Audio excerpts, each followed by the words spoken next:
Assalamualaikum warahmatullahi wabarakatuh.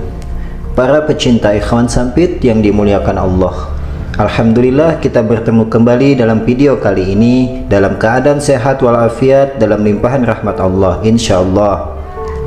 Dalam video kali ini kita akan menceritakan seorang ulama karismatik dari negeri Banjar, yaitu Tuan Guru Zainal Ilmi Al-Banjari. Beliau salah satu ulama dari negeri Banjar, tepatnya di kota Martapura, yang merupakan keturunan dari Tuan Syekh Kiai Haji Muhammad Arsyad Al-Banjari. Sebelum melanjutkan cerita ini, alangkah baiknya kita like, share, dan subscribe agar membantu berkembangnya channel ini untuk memberikan informasi dan cerita-cerita bermanfaat lainnya. Kiai Haji Zainal Ilmi, atau yang lebih dikenal dengan Tuan Guru Zainal Ilmi Al-Banjari. Beliau dilahirkan pada hari Jumat malam sekitar pukul 4.30 waktu Indonesia Tengah pada 7 Rabiul Awal 1304 Hijriah di Desa Dalam Pagar, Martapura Timur, Banjar, Kalimantan Selatan. Beliau merupakan zuriat dari Tuan Guru Kiai Haji Syekh Muhammad Arsyad Al-Banjari, di mana ayahnya yang bernama Haji Abdul Samad bin Haji Muhammad Said Wali merupakan keturunan keempat Syekh Muhammad Arsyad Al-Banjari, atau lebih dikenal dengan nama Datu Kalampayan. Sedangkan ibundanya bernama Hajah Komariah. Tuan Syekh Kiai Haji Zainal Ilmi sejak kecil mendapat bimbingan ilmu Islam dari keluarga beliau, sehingga sejak kecil pula beliau memiliki iman tauhid yang terbina dan akhlak yang terpuji. Beliau juga menyibukkan diri dengan menuntut ilmu, beribadah, dan menghindari hal-hal yang subhat. Adapun Guru Zainal Ilmi Al-Banjari dalam menuntut ilmu, diantaranya adalah orang tuanya sendiri, yaitu Kiai Haji Abdul Samad. Padanya beliau belajar ilmu Arabiah, fikih, dan hadis selama kurang lebih 6 tahun. Kemudian kepada Kiai Haji Muhammad Amin bin Qadi Haji Mahmud, Syekh Abdurrahman Muda, Kiai Haji Abbas bin Mukti Haji Abdul Jalil, Kiai Haji Abdullah bin Kiai Haji Muhammad Saleh, Kiai Haji Muhammad Ali bin Abdullah Al-Banjari, Kiai Haji Khalid, Kiai Haji Ahmad Nawawi, serta Kiai Haji Ismail Dalam Pagar Martapura, Kiai Haji Ahmad Wali Kuin Banjarmasin. Itulah beberapa guru beliau dalam menuntut ilmu, sehingga beliau menjadi seorang ulama yang begitu mulia dan karismatik di negeri Banjar pada zamannya. Tuan Guru Kiai Haji Muhammad Zainal Ilmi memiliki sifat-sifat yang mulia. Menurut suatu riwayat, Tuan Guru Zainal Ilmi adalah khalifah dari Mufti Indragiri Riau, yaitu Syekh Abdurrahman Siddiq Al-Banjari, atau yang sering kita kenal dengan sebutan nama Datu Safat. Ketika Syekh Abdurrahman Siddiq hendak pergi ke Tambilahan Riau, beliau ditanya seseorang di kampung Dalam Pagar, "Siapa pengganti guru di kampung ini kalau engkau berangkat nanti?" Beliau menjawab, "Anang Ilmi penggantiku," sambil menepuk bahu Tuan Guru Zainal Ilmi. Tuan Guru Zainal Ilmi pun terkejut atas keputusan dan amanah dari Abdurrahman Siddiq tersebut, sehingga mulai saat itulah beliau senantiasa menunduk. Kedermawanan Tuan Guru Zainal Ilmi begitu mulia. Tuan Guru Zainal Ilmi memiliki perawakan gemuk dan tidak terlalu tinggi. Meski demikian, beliau sangat dihormati karena jiwa sosial beliau yang tinggi. Beliau suka menyantuni fakir miskin dan janda-janda tua. Diceritakan pula bahwa beliau membagikan santunan ketika malam tiba secara sembunyi-sembunyi. Masya Allah, inilah tauladan yang mana kata Rasulullah Shallallahu Alaihi Wasallam, "Bersedekahlah dengan tangan kananmu hingga tangan kirimu tidak mengetahui." Para pecinta ikhwan sampit yang dimuliakan Allah Subhanahu Wa Taala, sebagian daripada karomah Tuan Guru Kiai Haji Zainal Ilmi disebutkan ketika Tuan Guru Zainal Ilmi mengajar murid-murid di kediamannya. Di tengah-tengah pengajian beliau berkata, "Kita berhenti sebentar." Kemudian beliau masuk ke dalam kamar, melepas pakaian, kemudian bergegas mengambil 2 buah timba dan pergi ke sungai di depan kediamannya. Timba itu diisi air dan disiram ke jalan raya, satu ke sebelah kanan dan satu ke sebelah kiri. Setelah melakukan hal itu, beliau kembali ke rumah dan bertemu dengan ibunya. Ibunya yang keheranan dengan tingkah laku sang anak pun bertanya, "Mengapa kamu siramkan air itu ke jalanan, sedangkan kamu susah payah mengambilnya dari sungai? Lebih bermanfaat air itu mengisi tempat air yang kosong." Tuan Guru Kiai Haji Zainal Ilmi pun menjawab, "Kita menolong orang yang kesusahan. Ada orang yang sedang kebakaran. Apakah kebakaran terjadi di tengah jalan?" tanya ibunya beberapa kali. Lambat laun, berjalan waktu, berselang 3 hari, datanglah orang berkunjung kepada Tuan Guru Zainal Ilmi dengan ungkapan yang mengkagetkan orang-orang yang mendengarnya.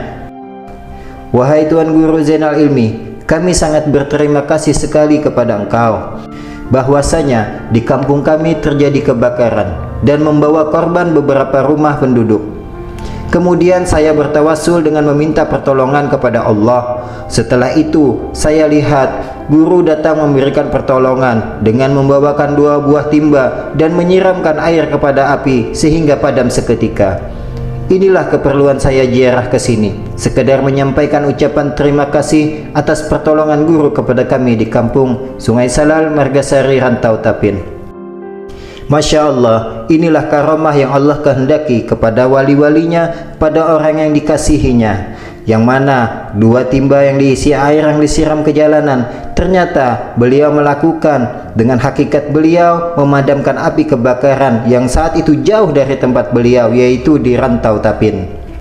Para pecinta ikhwan sampit rahimakumullah, diceritakan pula bahwa ada seorang petani yang memiliki kebun durian, namun tidak kunjung memberi hasil hingga ia berhajat. Apabila kebunnya berbuah, maka akan dihadiahkan kepada Tuan Guru Zainal Ilmi. Tak lama berselang, kebun itu berbuah, namun hanya 3 buah durian. Walaupun demikian, sang petani tetap menunaikan hajat untuk menghadiahkan buah itu kepada Tuan Guru Zainal Ilmi. Kendati demikian, maksud hati untuk bertemu Tuan Guru Zainal Ilmi tidak kesampaian karena banyaknya kesibukan sang petani waktu itu. Dia pun menitipkan 3 buah durian itu kepada tetangganya yang kebetulan ingin bersilaturahmi dengan Tuan Guru Zainal Ilmi. Di tengah perjalanan, orang yang diamanahi buah tersebut rupanya tidak tahan menahan keinginannya untuk mencicipi buah yang memiliki aroma yang menggiurkan tersebut. Akhirnya orang itu pun memakan 1 buah durian yang diamanahkan. Agar aksinya tak ketahuan, ketika sampai di Martapura, ia pun membeli 1 buah durian untuk mengganti buah yang telah dimakannya. Dan kemudian dengan tenangnya ia menuju rumah Tuan Guru Zainal Ilmi. Sesampainya di rumah sang guru, orang tersebut menyerahkan titipan si petani, yakni 3 buah biji durian, yang 1 diantaranya telah digantinya. Tuan Guru Zainal Ilmi pun menyambut baik tamu tersebut dan mengambil hadiah titipan berupa buah durian tersebut. Uniknya, Tuan Guru Zainal Ilmi hanya mengambil 2 buah durian dan 1 bijinya dibelah dan disuguhkan kepada tamunya tadi. Ketika menyuguhkan itu, Tuan Guru Zainal Ilmi berkata, "Bagaimana rasanya dengan durian yang kamu belah dan kamu makan dalam perjalanan tadi? Manis mana dengan yang ada ini?" Saat itulah sang tamu ini menyadari bahwa orang yang ditemuinya bukanlah orang sembarangan, bahwasanya beliau adalah seorang yang kasyaf dan diberi keistimewaan oleh Allah Subhanahu wa taala. Walaupun dirinya memakan buah durian titipan tersebut sangat jauh dengan rumahnya, namun Tuan Guru Zainal Ilmi dapat mengetahuinya. Inilah kemuliaan yang Allah berikan kepada orang-orang yang dikehendakinya. Para pecinta ikhwan sampit yang diberkahi Allah Subhanahu wa taala, Tuan Guru Zainal Ilmi di masa hidupnya juga pernah diangkat sebagai penasehat Badan Pemulihan Keamanan Daerah Kabupaten Banjar sekitar tahun 1956 ketika terjadi pemberontakan Ibnu Hajar. Setiap Jumat, beliau memberikan ceramah kepada masyarakat yang terpengaruh dengan adanya pemberontakan tersebut. Menjelang wafatnya, Tuan Guru Zainal Ilmi masih menyempatkan waktu untuk berdakwah. Sebagaimana diceritakan, Pada waktu itu, beliau ada jadwal mengisi ceramah di Karang Intan. Padahal disinyalir kuat, Tuan Guru Zainal Ilmi sudah tahu kewafatannya kian dekat. Sebab beliau menyuruh seseorang untuk ke tempat mertuanya, mengabarkan pada istrinya yang lagi menginap di sana agar secepatnya pulang ke rumah. Dengan pesan singkat dari Tuan Guru Zainal Ilmi, cepat pulang, nanti tidak sempat. Itulah pesan beliau kepada istrinya untuk disampaikan. Selain itu pula, sebelum berangkat ke Karang Intan untuk berdakwah, beliau berkata kepada orang yang ada di sekitarnya waktu itu, nanti banyak orang, kata beliau. Tak lama setelah itu, beliau pun berangkat ke Karang Intan. Setelah acara tersebut selesai, Tuan Guru Zainal Ilmi mendadak sakit dan berujung wafat di tempat dakwahnya, Karang Intan, Jumat pada tanggal 13 Zulqaidah 1375 Hijriah, bertepatan dengan 21 Juni 1956 Masehi pada pukul 12 siang. Ketika wafatnya Tuan Guru Zainal Ilmi, musim pada waktu itu sedang kemarau. Tanah dan sungai menjadi kering, sehingga untuk dimakamkan di desa Kelampaian, di samping makam orang tuanya, mendapat kendala yang berarti. Sebab untuk ke Kelampaian saat itu harus melalui jalur sungai. Sedangkan sungai sebagai sarana transportasi tersebut tak dapat digunakan karena kekeringan. Dengan demikian, muncullah inisiatif untuk memakamkan Tuan Guru Zainal Ilmi di tempat lain, seperti di desa Dalam Pagar. Demikian ada juga inisiatif dari kalangan ABRI yang sekarang disebut TNI, yakni Hasan Basri, yang mengusulkan agar beliau dimakamkan di Taman Makam Pahlawan Bumi Kencana. Sebab beliau dianggap sebagai sesepuh angkatan bersenjata. Semua usulan tersebut disambut baik oleh ahli waris. Namun ahli waris tetap menginginkan jasad almarhum dimakamkan di Kelampaian, berdekatan dengan datunya Syekh Muhammad Arsyad Al-Banjari. Kendati hal itu mendekati tidak mungkin pada saat itu. Allah Subhanahu wa Ta'ala Maha berkehendak. Tak disangka dan tak diduga, Jumat malam hujan turun dengan derasnya, sehingga sungai yang tadinya kering menjadi berair hingga bisa dilewati perahu yang membawa jenazah dan rombongan sanak keluarga yang mengiringi jenazah Tuan Guru Zainal Ilmi. Dan pada hari Sabtu 14 Zulqaidah tahun 1375 Hijriah, dengan suasana yang penuh hikmat, jasadnya dimakamkan di samping makam orang tuanya Kiai Haji Abdul Samad di Kelampaian, berdekatan dengan datunya Syekh Muhammad Arsyad Al-Banjari.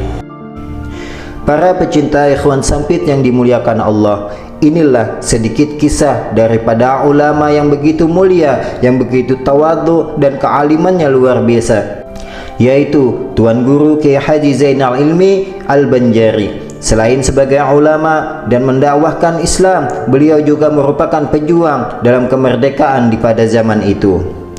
Semudah-mudahan kita dapat mengambil manfaat daripada cerita ini, sehingga selalu membuat kita selalu taat kepada Allah dan Rasulullah dan para anbiya dan para wali-walinya. Wallahu alam bisawab. Akhirul kalam. Wassalamualaikum warahmatullahi wabarakatuh.